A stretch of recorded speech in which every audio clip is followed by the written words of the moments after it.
Hi అండి, welcome back to our channel మగవా tailoring and tips. ఈ రోజు వీడియోలో బాహుబలి హ్యాండ్ ని ఖర్చులు బయటికి కనిపించకుండా ఎలా కుట్టుకోవాలో చూద్దామండి. చూడండి, ఇదైతే ఆల్రెడీ కుట్టిన హ్యాండ్ అన్నమాట. పైన చూడండి, ఒక్క దారం పోపు కూడా కనిపించకుండా నీట్ గా ఉంది. అలాగే ఇవతల సైడ్ కూడా చూడండి ఎంత నీట్ గా ఉంది. ఒక్క దారం కూడా బయటికి రాకుండా ఫినిషింగ్ కూడా చాలా బాగా వచ్చింది. ఇలా కనుక కుట్టుకున్నట్లయితే మనకి వేసుకున్నప్పుడు కూడా కంఫర్ట్ గా గుచ్చుకోకుండా ఉంటుందన్నమాట. కొత్తగా కుట్టే వాళ్ళకైతే వీడియో చాలా ఉపయోగపడుతుందండి. ఇప్పుడైతే వీడియోలోకి వెళ్దాం. ఫస్ట్ హ్యాండ్ ఇలా లైనింగ్ అటాచ్ చేసేస్తున్నా. చూడండి, ఇది బ్లౌజ్ పీస్, ఇది లైనింగ్ అనమాట. ఫస్టే కుట్టేసి పెట్టేశాను. నెక్స్ట్ వచ్చేసి హ్యాండ్ పట్టీ కోసం చూడండి, బార్డర్ వచ్చింది కదా, ఈ బార్డర్ తీసుకున్నాను అనమాట. ఇది వచ్చి లోపల లైనింగ్. ఇక్కడ లెంత్ వచ్చేసి 10 ఇంచుల లెంత్ అండి. 10 ఇంచుల లెంత్ లా నేను దీన్ని ఈ పట్టీ 5 ఇంచులు, అలాగే పైన పఫ్ కోసం 5 ఇంచులు తీసుకున్నా.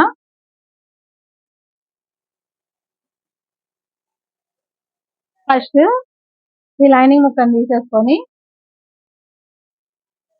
పైపింగ్ అయితే అటాచ్ చేసుకోవాలి కింది సైడ్ వచ్చేటట్టు. చూడండి, ఆల్రెడీ నేను పైపింగ్ అయితే కుట్టి పెట్టుకున్నా.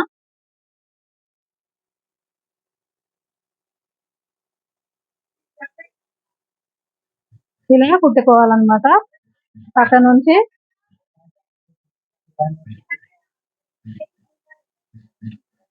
ఇలా లైనింగ్ అటాచ్ చేసిన తర్వాత ఈ బార్డర్ ఉంది కదా, చూడండి బార్డర్ కి కింద ఇలా వచ్చేటట్టు పైపింగ్ కుట్టుకోవాలి. ఒకవేళ మీకు బార్డర్ ఉంది, పైపింగ్ అవసరం లేదు అనుకుంటే పైపింగ్ ని స్కిప్ చేసేయచ్చు. పైపింగ్ వేసుకున్నట్లయితే మనకి ఫినిషింగ్ అనేది నీట్ గా కనిపిస్తుంది కాబట్టి పైపింగ్ అయితే నేను ప్రతి దానికి వేస్తాను అనమాట.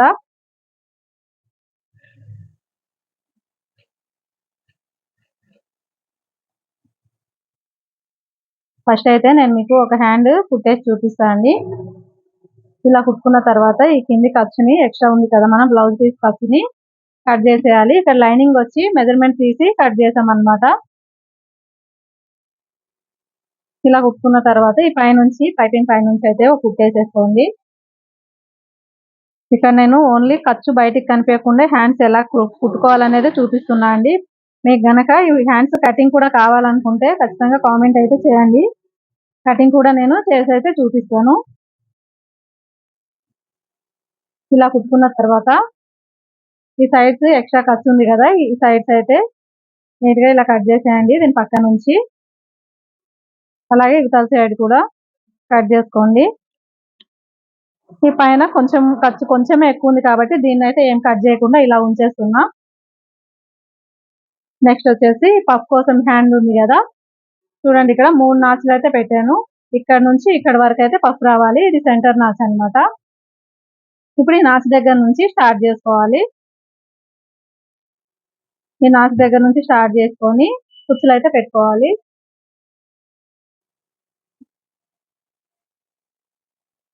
ఇక్కడ నుంచి స్టార్ట్ చేసి చిన్న చిన్నగా ఫ్రిల్స్ లాగా పెట్టేసుకోండి. చూడండి, ఇక్కడ చూపిస్తున్న ఈ విధంగా అయితే కుచ్చులు పెట్టుకోవాలి. మరి పెద్ద ఫ్రిల్స్ అయితే రాకుండా చూసుకోండి, అంత నీట్ గా అనిపించదు అనమాట. చిన్నగా ఉంటేనే బాగుంటుంది చూడడానికి. ఇక్కడ మళ్ళీ ఇక్కడ ఒక నాచు ఉంది కదా, ఈ నాచు వరకు పెట్టేసుకోవాలి కుచ్చులు. ఇలా పెట్టిన తర్వాత మనం ఆల్రెడీ బార్డర్ కుట్టి పెట్టాం కదా, ఆ బార్డర్ ని తీసుకొని దీన్ని అయితే అటాచ్ చేసేయాలి. చూడండి, ఇక్కడ లైనింగ్ పీస్ వచ్చేసి బార్డర్ ఉంది కదా, బార్డర్ కింద ఉండాలి మనకి, లైనింగ్ వచ్చి పైన ఉండాలి. ఇలా వేసేసుకోండి. ఇలా ఇక్కడ చూస్తే మనకి బార్డర్ సీదా ఉందన్నమాట, ఉల్టా అయితే కింది సైడ్ ఉంది. క్లియర్ గా చూసుకోండి, లేకపోతే ఇక్కడ కొంచెం కన్ఫ్యూజ్ అయితే మళ్ళీ ఇప్పాల్సి ఉంటుంది. ఇక్కడ వచ్చేసి మనకి బ్లౌజ్ పీస్ పైనకు ఉంది, లైనింగ్ కింది సైడ్ ఉంది. ఇలా వేసుకొని కుట్టుకుంటే మనకి కరెక్ట్ గా వస్తుంది. ఇలా కుట్టుకున్నప్పుడు మీరు క్లియర్ గా చూసుకోండి, లేకపోతే మళ్ళీ ఇప్పాలంటే ఇబ్బంది అవుతుంది, కొంచెం కన్ఫ్యూజ్ ఉంటుంది కొత్తగా కుట్టే వాళ్ళకైతే. అందుకని 1-2 సార్లు చూసుకొని కుట్టుకోవాలి. ఇలా మనం ఖర్చు ఎంత అయితే వదులుతామో అంత ఖర్చు పట్టుకొని కుట్టేసుకోవాలి. ఇక్కడ నేను 1/2 ఇంచ్ ఖర్చు అయితే వదిలాను, అదే 1/2 ఇంచ్ మార్జిన్ పట్టుకొని స్ట్రైట్ గా ఇలా కుట్టేసుకోవాలి. ఇలా కుట్టుకున్న తర్వాత చూడండి ఖర్చు అనేది మనకి లోపలికి వెళ్ళిపోతుంది. ఇలా నీట్ గా ఒకసారి గీరుకున్న తర్వాత ఇలా మనం గోరుతో కొంచెం ఇలా గీరేసినట్టు అయితే మనకి లైనింగ్ ఫోల్డింగ్ ఏం పడకుండా నీట్ గా ఉంటుంది. చూడండి రెండు సీదాకి వచ్చాయి. ఇప్పుడు ఎక్స్ట్రా ఇక్కడ ఎంత అయితే ఉంటుందో దాన్ని ఇలా ఫోల్డ్ చేసేయాలి. ఇలా ఫోల్డ్ చేసుకొని ఈ పక్క నుంచి అయితే కుట్టేసుకోవాలి. చూడండి ఇలా ఫోల్డ్ చేసుకొని ఈ ఎడ్జ్ కుట్టేసుకుంటే నీట్ గా ఉంటుందండి. చూడడానికి ఫినిషింగ్ నీట్ గా ఉంటుంది. అలాగే దారాలు ఏవి బయటికి కనిపించకుండా చాలా బాగుంటుంది అన్నమాట.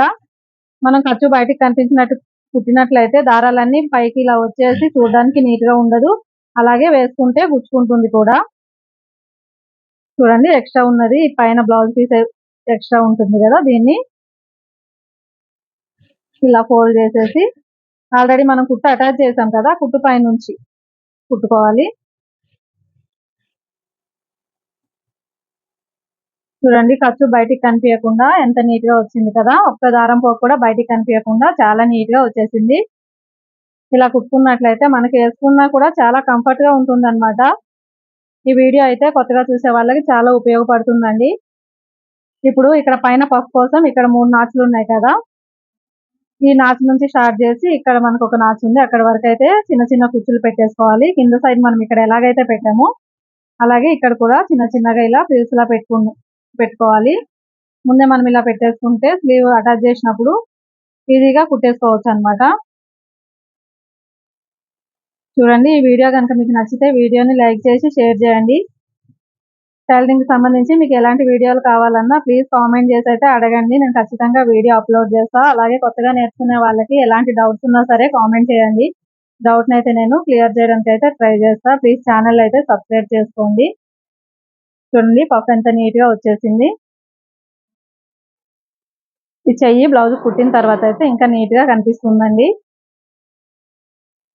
చూడండి ఖర్చు కూడా బయటికి ఎక్కడా లేకుండా, ఒక దారం పోగు కూడా బయటికి రాకుండా నీట్ గా ఉందన్నమాట.